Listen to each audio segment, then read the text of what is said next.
So thank you very much, everybody, for joining us for this webinar about the Open Funding Competition.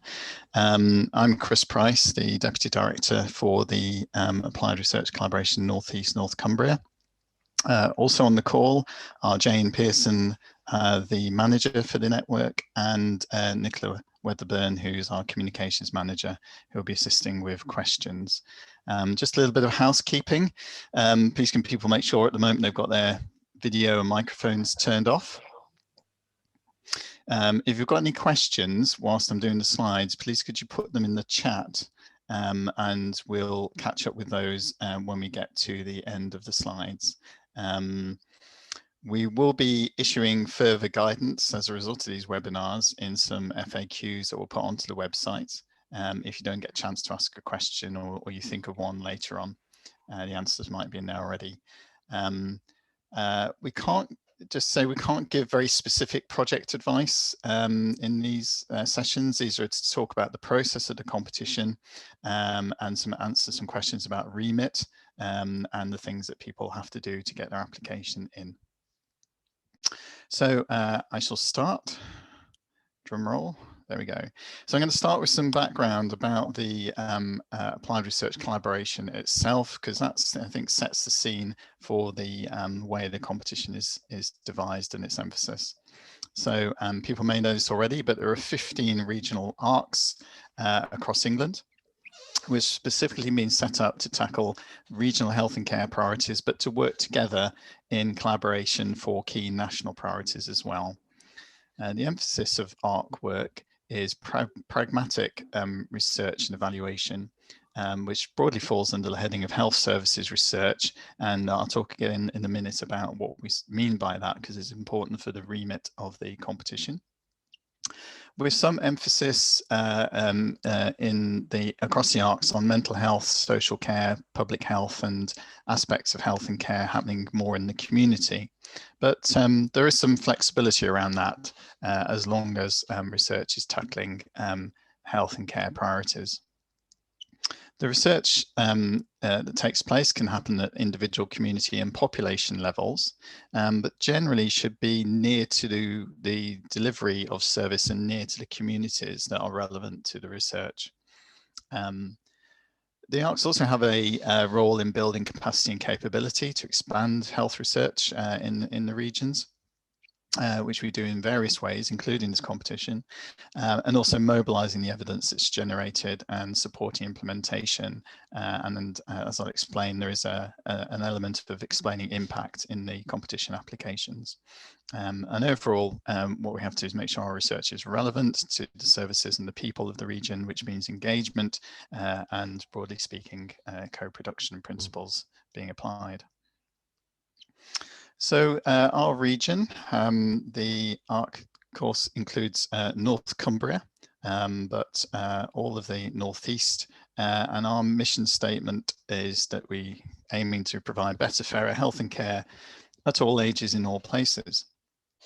The actual host for the ARC contractually is the Cumbria Northumberland Tyne and Wear NHS Trust.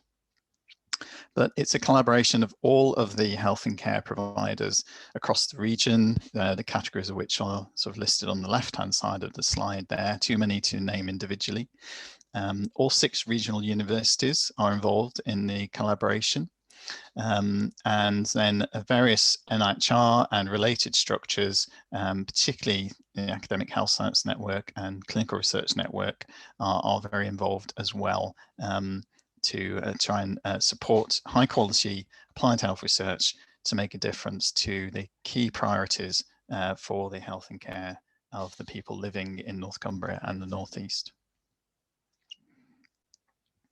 Now, underneath the bonnet of the ARC, the pistons are the themes.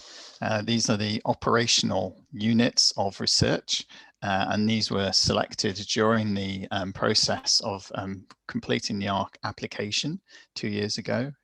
And they reflect what are the key priorities according to the consensus amongst stakeholders who provide health and care in the region. And they're listed there. I won't go through them in detail. And each theme has a lead and a team that support the lead.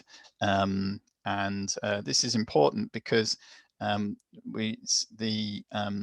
competition means that we're going to expand research activity in our region, and that activity has to be linked to one of these themes.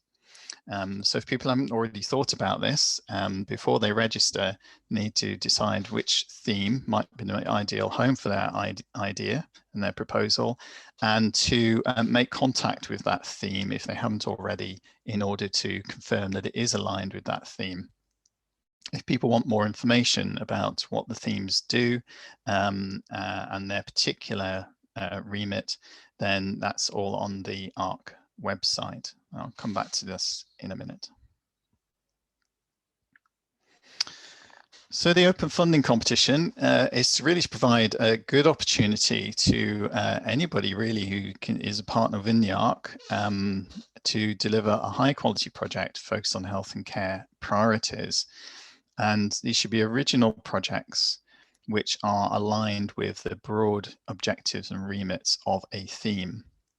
And this is important because it's the only project funding that themes receive from the core ARC budget. So it's important that the work we do is within our sort of broad ambition of our themes across the ARC.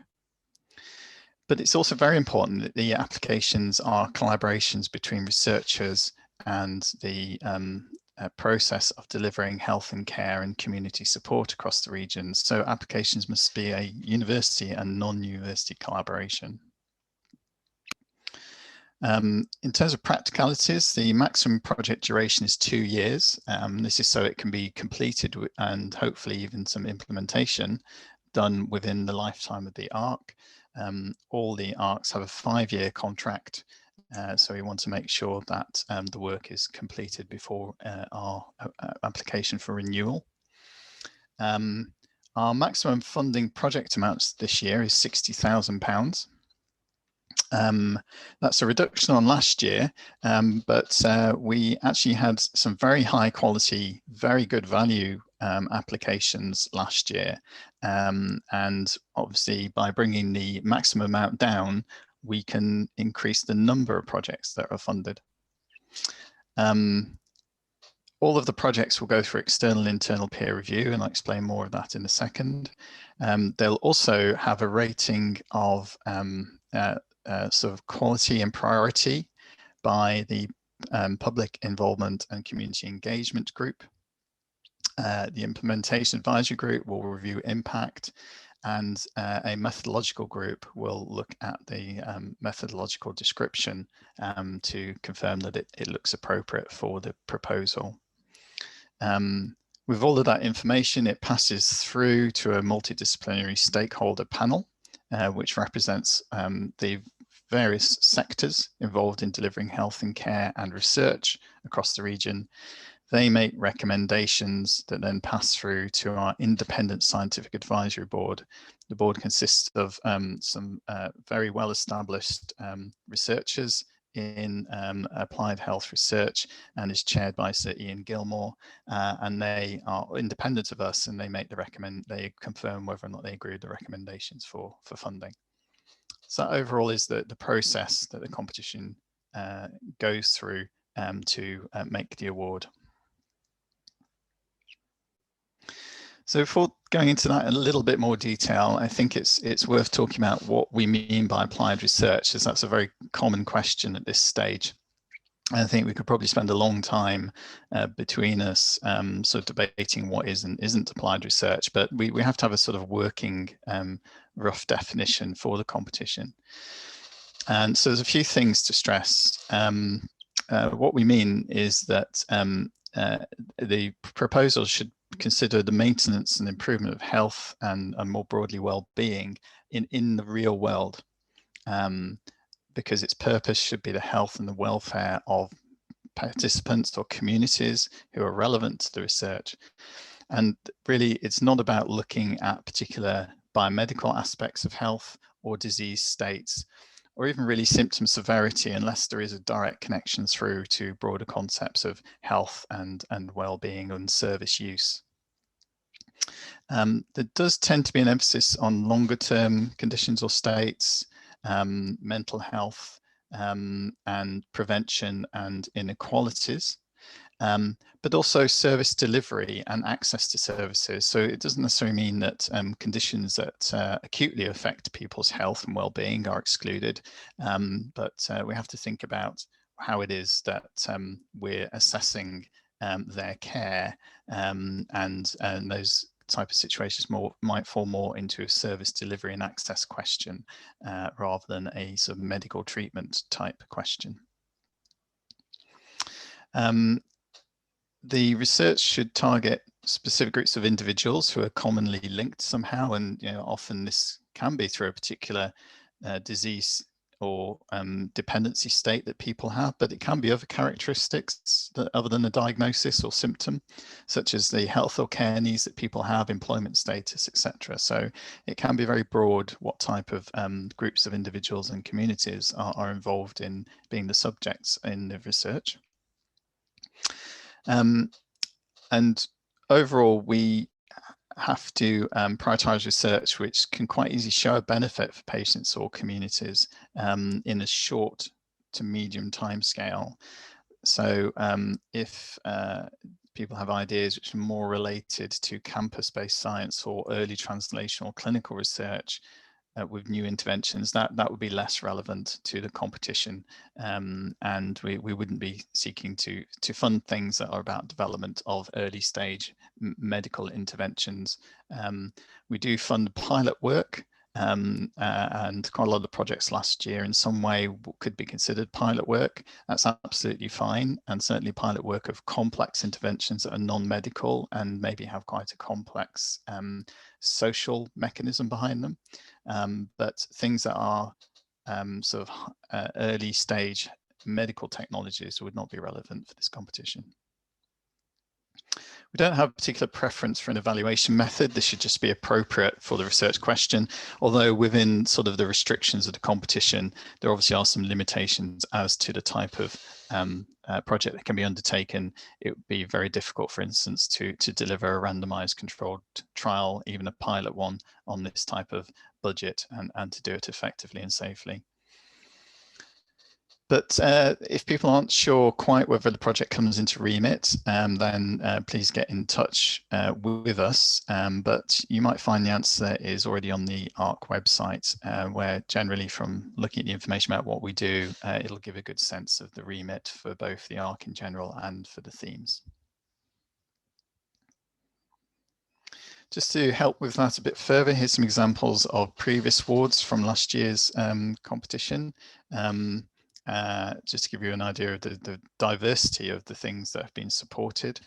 The prevention theme, one of the successful projects there was looking at community pharmacists screening for head and neck cancers. That was a qualitative study about the acceptability of that approach across patients in Northeast England. Obviously, that could be a very important intervention for finding an early a cancer that could be treated effectively. Inequalities, there's a project looking at health inequalities during the COVID era, particularly from the Black, Asian, minority ethnic backgrounds. Integration, there was a successfully funded project looking at the social welfare needs of people with end-of-life situations and how that could be integrated into their care. And obviously that was quite a broad project in terms of the various agencies that are involved in helping people plan for their final time and for afterwards. Children of families, one of the projects was about developing policy and practice guidelines for young people in relation to suicide attempts. And that's one of our key priorities in our integrated care system. And again, if people want some support for making their proposal stronger, then if people want to look at the plans that our integrated care system has for the region, then that might be a useful reference for bolstering the background to their proposal. Multimorbidity was looking at another initiative which was already happening, which was the enhanced sorry, my Zoom's just gone a little bit funny there. Enhanced care for older people with complex needs. And a number of our projects actually were evaluating changes in service or assessments or workforce that were already happening, but we're going to evaluate them in a more structured, objective way than might have been planned already. And that would be that's a good type of proposal for this competition. We are very interested in providing support for evaluation of changes that are already happening, and maybe there isn't a great deal of evidence to say what the impact would be. So that was this sort of some of the thinking behind supporting that multimorbidity proposal. In the enabling methods, there was a data linkage application that was successful. And this was looking at the impact of a community falls prevention program on hospital admissions. So it required information from both community and hospital over some time. It involved data linkage, and there was funding in that competition for making the linkage and doing the analysis. And in knowledge mobilization, again, another initiative that was happening anyway, the Making Every Contact Count initiative, which is being implemented across the region. The knowledge mobilization project, one of those is doing a comparative analysis of how that was put into practice and what that meant in terms of how effective it was and the interactions it created across various parts of the health and care system. So that's just to give people an idea of the type of projects that have been funded in the past. But again, none of these suggest that new ideas aren't welcome. We will consider all sorts of ideas in the competition as long as they're in the sort of remit of applied health research. So the timeline, as I'm sure you all know, is that registration is open. And people should really be making some type of contact with themes to check that they are linking their project to the appropriate theme and to complete the online registration. No evidence at this point is required of support from themes. We just need people to make that contact and get some discussion going.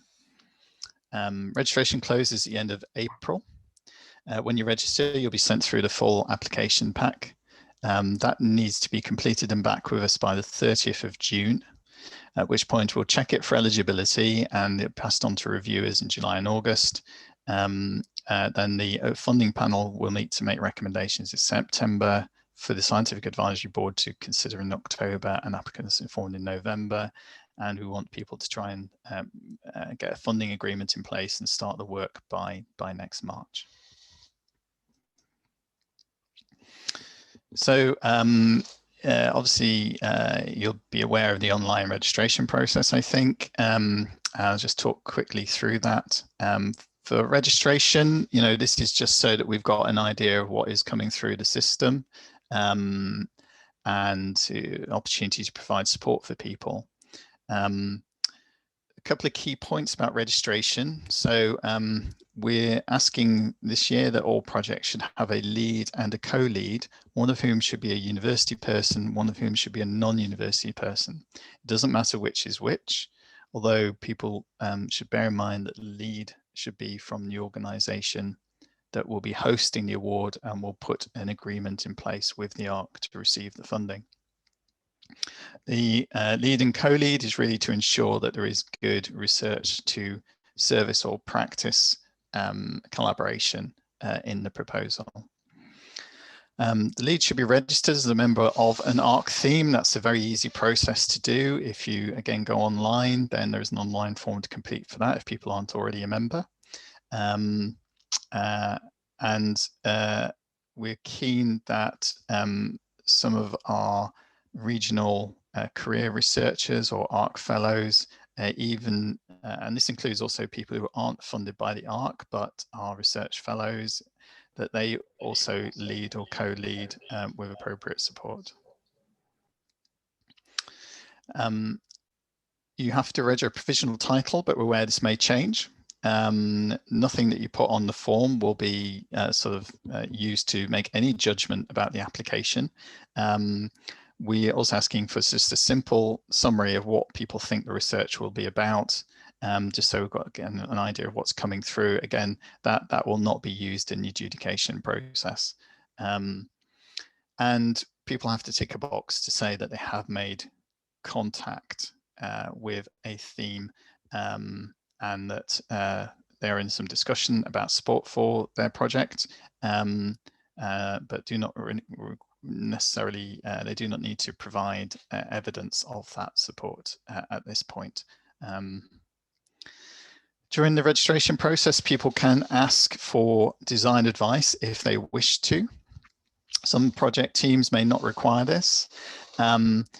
If there is a proposal that people are using to develop evidence to support a larger funding application, such as to say NIHR research for patient benefit, then they can have advice from our regional research design service.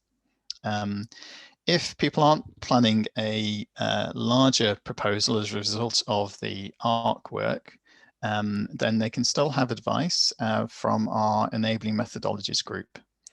So there are two options there, depending on what people's ambition is with their outcome from their proposal if it's successful. So people can select to have some methodological support if they wish. When people receive the full application, it does come with a set of guidance notes. Very briefly, the full application form consists of 3 sections. Section A is about the team, why the project is relevant for the ARC, and to provide some evidence of a patient involvement, community engagement plan, and also some evidence of an impact and dissemination plan. Section B is the main description of the project itself, including how it will be managed, ethics and governance issues. And we ask people to provide 2 external reviewers. External really means outside of the region. So this is an opportunity to provide in the competition with people who you think would be a good person to give an opinion on the project from their expertise in that area, and ideally somebody who's maybe got expertise in the content of the proposal, its topic and its questions, and maybe somebody who's got some more expertise in the methods of the proposal. Now, it's very useful for us if people can provide names of reviewers. You can ask them in advance if they're willing to be reviewers, but don't send them your proposal. We will check that whether they have received the proposal or not. If you're not able to think of anybody to be external reviewers, we will find reviewers. But I guess it's good if you can recommend someone who you think would understand the area that you're planning to research. Overall, all the projects will get at least 3 reviewers, and most will, I expect, get 4, because there are 2 internal reviewers as well for every proposal.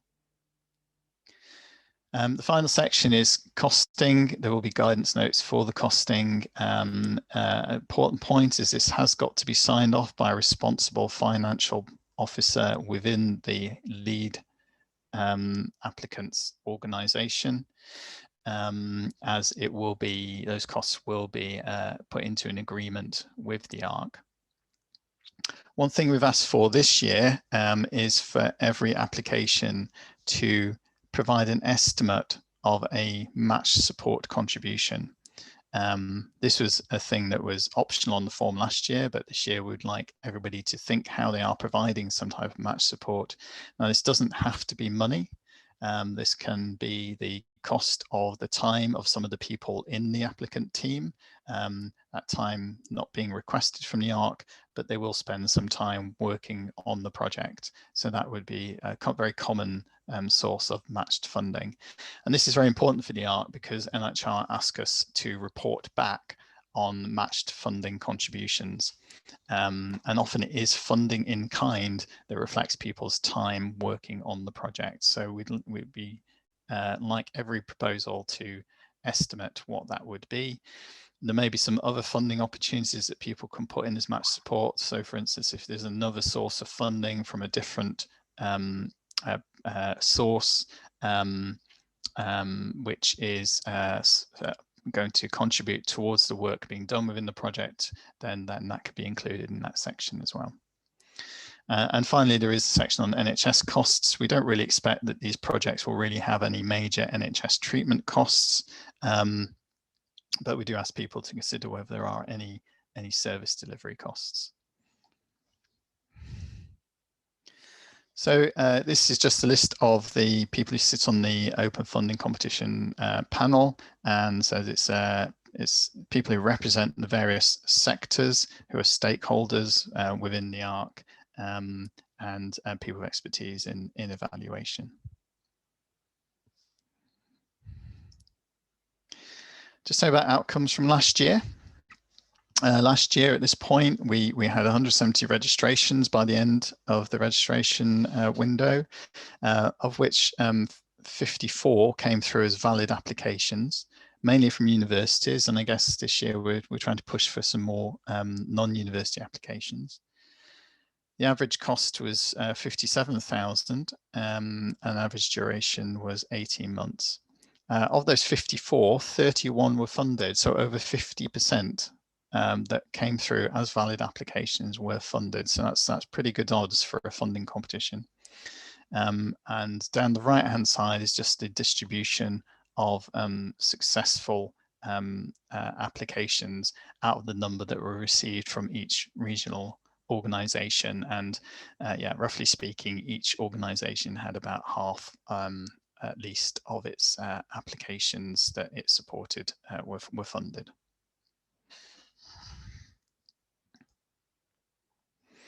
So just to finish off, a few thoughts about what a successful project would look like.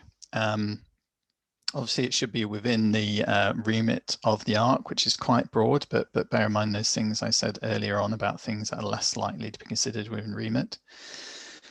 The background should include a clear case that the topic addresses a regional challenge and ideally has national relevance as well, but we are very focused on regional priorities for health and care.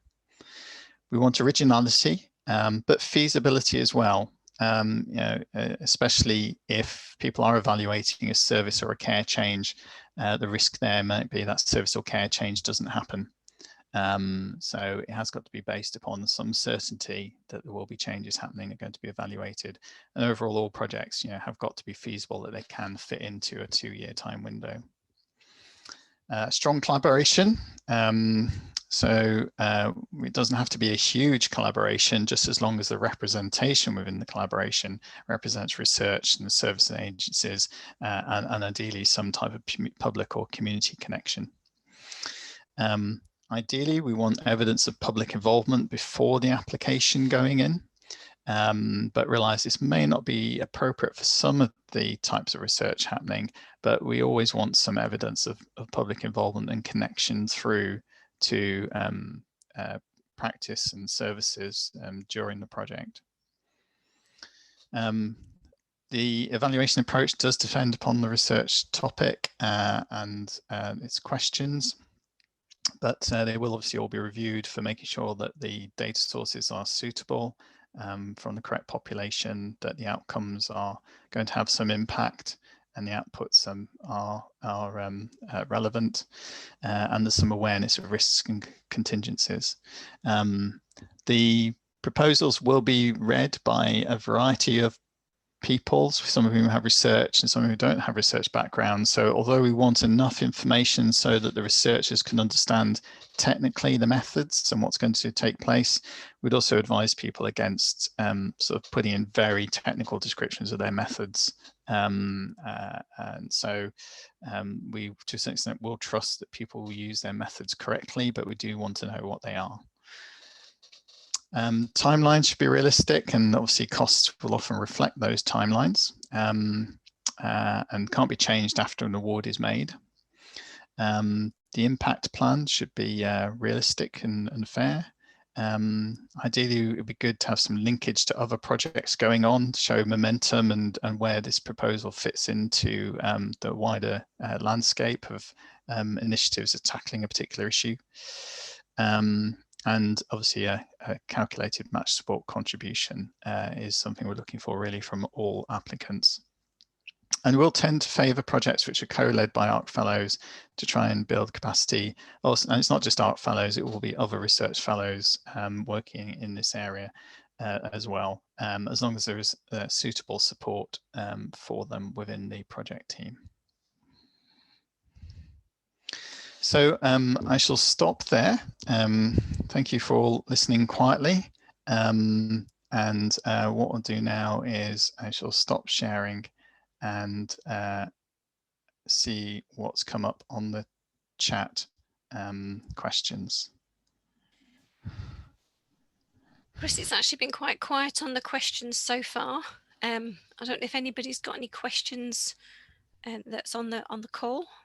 But we had one that was during the presentation, but I answered that one. Yep. Yeah. Easy question at the bottom of the chat there about slides. Yeah, we'll make the slides available.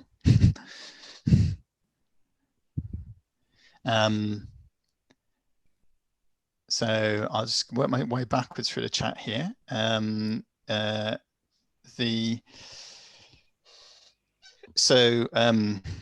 of course, as usual, the chat is moving as I'm trying to read things. So in terms of the people who can apply as fellows, yeah, you can work on, you can be an applicant as a postdoc. That's absolutely fine. Just make sure that there is appropriate support in the team and it's clear how that is going to be done within the description of the proposal. If successful last year, can you apply this round? Yeah, we have not set any rules about limits that number of people can be awarded this, but I will say that we will have some memory of that. Sure, if people have got a stunning idea 2 years in a row, they absolutely can apply.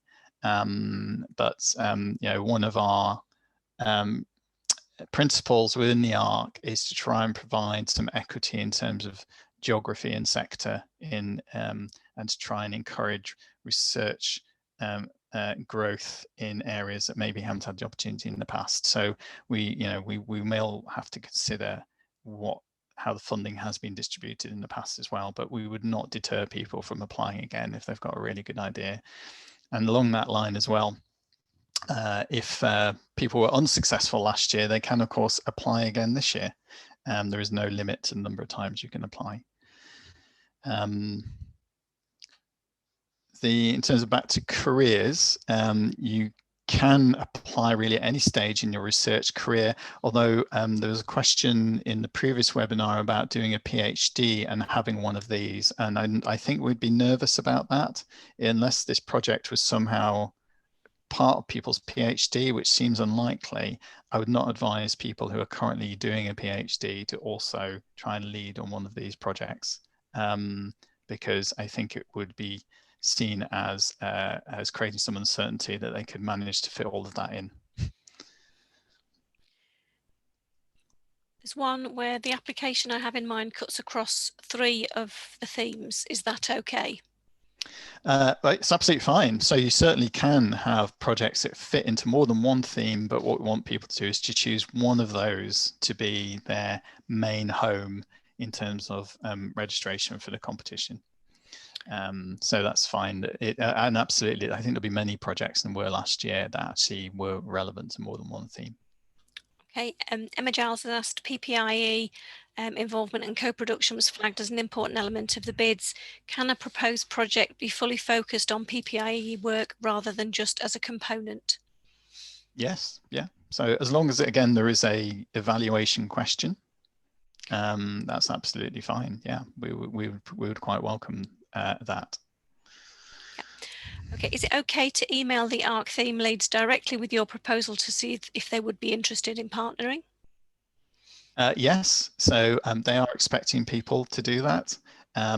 If people go to the registration link for the competition, there is a link through to the theme contact emails. So all the themes generally have indicated a administrator person to receive emails for the competition. Okay. Do projects have to cross both North Cumbria and the North East, or can they just take place in one of the areas? Yeah, so it's a good question. So no, so we're not expecting every project to be at a regional level. So yeah, so it's absolutely fine that people are focusing upon a particular locality within the boundary of the ARC to do their project. And it'd be good if it's generalizable. It's an issue which is wider than just that locality. But yeah, people can have a local focus, and practically with this amount of money and the time available, that's will have to be what people do. Where can we find the ICS priorities? Well, the last time I looked, they were on the ICS website. So the ICS is going through a bit of a transformation at the moment. So I think, I don't know if they're there currently. I'll just see if I can find a link Yep. for them. If I okay, if you can find a link, and we can put it up. Nicola will share a link. She's just finding it. Can you be named as a co-applicant on more than one of the proposals?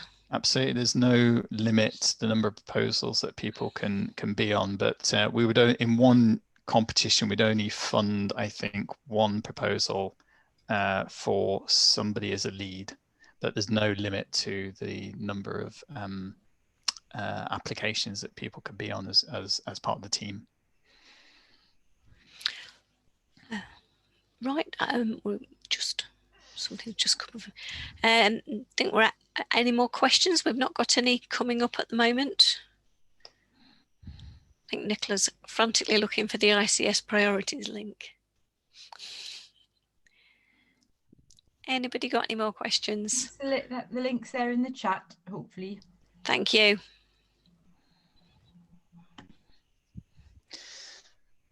Yeah, so it's just useful if people can provide some type of reference to why their topic is a priority.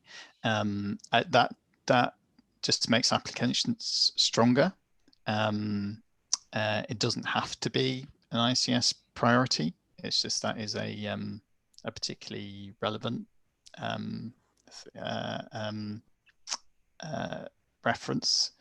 But if people have other justifications for why it's an important issue for health and care of our regional population, then it's absolutely fine to use that. It's just the ICS one is quite a strong one currently.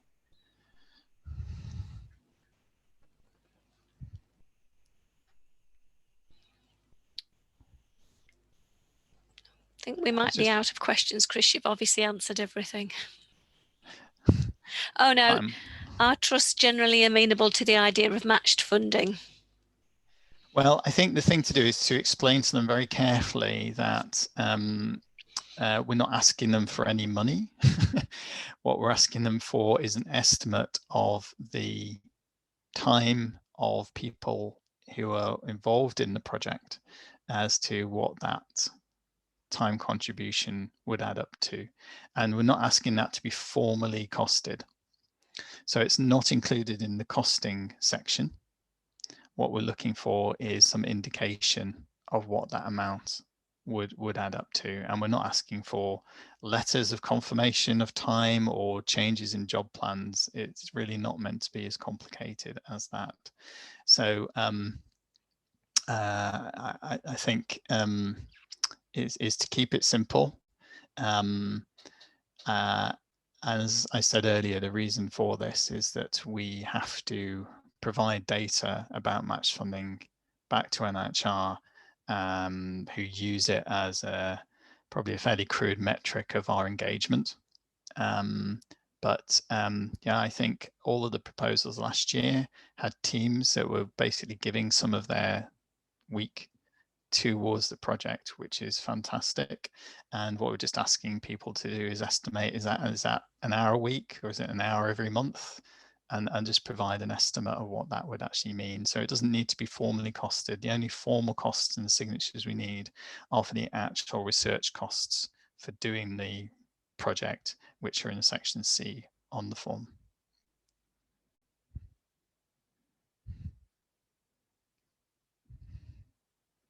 So there don't appear to be any more questions. I was just thinking, was there anything else that cropped up earlier in the week that we haven't addressed?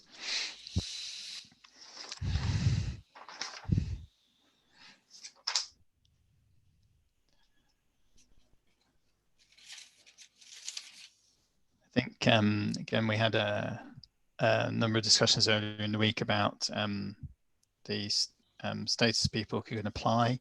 We're not restrictive on that, but we do want it to be a collaboration between university and non-university. And if people have got questions about whether it fits into an ARC remit, then they can email us, and we'll try and advise on that.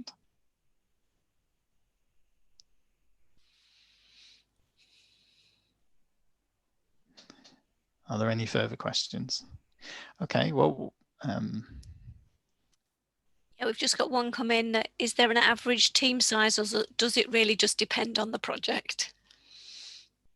Well, I guess it does depend on the project. I suppose what we would be looking for is a team that actually represents what the proposal is describing. I suppose the ideal combination, we've slightly channeled it now so that people have to have university and non-university collaboration. I suppose the ideal combination would have that combined with, I suppose, a patient or community involvement representative, and maybe somebody who might be involved more in the sort of impact dissemination implementation aspects of things. But we had proposals last year that had a team of 3, and we had one that had like teams of sort of 10. So I don't think there's a rule on that.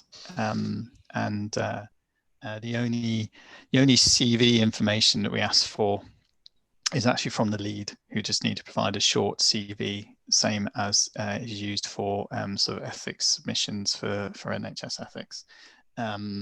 Otherwise, we're not asking for any other credentials from the team. So obviously we don't know who many of the people on the application actually are, but there's space for a short description of what their contribution would be. So it's very flexible.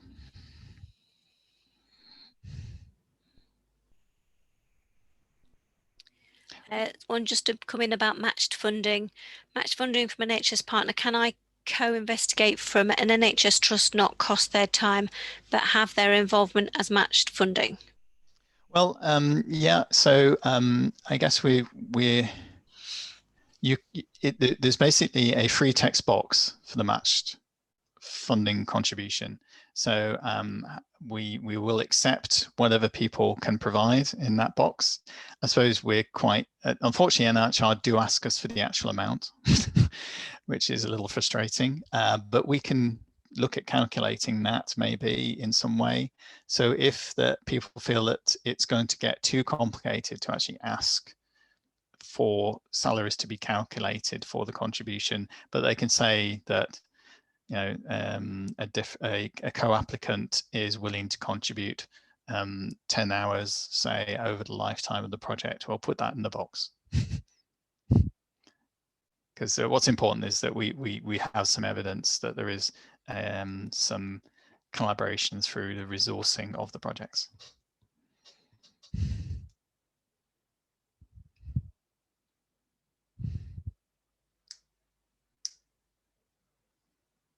Any other questions?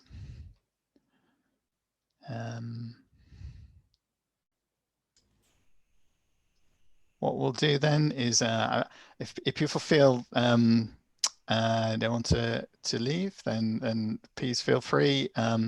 I'll stay on for a few more minutes with Jane and Nicola in case anybody wants to stay and ask any final questions. But thank you very much for joining today, and look forward to seeing your applications.